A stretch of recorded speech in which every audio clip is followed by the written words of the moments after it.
সম্মানিত আমেরিকার প্রবাসী স্যারের নামটা আমি বারবার ভুলে যাই। তো অভিনামে যাবে এই গাছটি। দেখুন আমার বাবা দেখাচ্ছেন, লং শেপ 12 মাসি পাতি কাগজি অথেন্টিক কাগজি এক থুয়ে কটা আছে? 5টা। এইখানে এদিকে আবার বড় বড় ফল রয়েছে এরকম। আসলে 4টা থেকে 3টা আছে। তো এরকম রন্ধে রন্ধে গিরাই গিরাই যেটাকে বলি আমরা, এরকম এই যে বাকেটে ওনাকে যে গাছটা দিয়েছি, ডাল কি পরিমাণ আসলে রন্ধে রন্ধে তো ফল আসতেছে 12 মাসি, যেহেতু কি পরিমাণ ডাল আছে এটাতে আমার বাবা দেখাচ্ছেন। এটা মানে এত সুন্দর গাছ।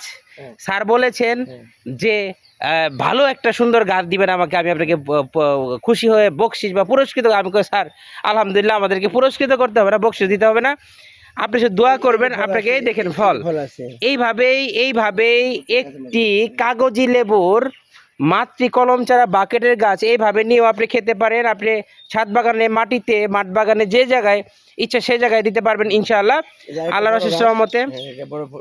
জি, তো এই ধরনের গাছ, একটা কাগজি লেবু মানুষের লিভার ডিটক্সিফাই করে, আলহামদুলিল্লাহ, রস মানুষের ওয়েট লস করে, স্কিন সুন্দর করে, আপনার হার্ট কিডনির জন্য খুবই ভালো, রক্তের ব্যাড কোলেস্টেরল দূরীকরণ, এবং কি মুখের রুচি বৃদ্ধিতে, জ্বর ঠান্ডা জ্বরেও এই কাগজি লেবু অনেকে প্রাচীনকালে মুরব্বীরা বলতেন কি করে, ডক্টরের কাজ করে।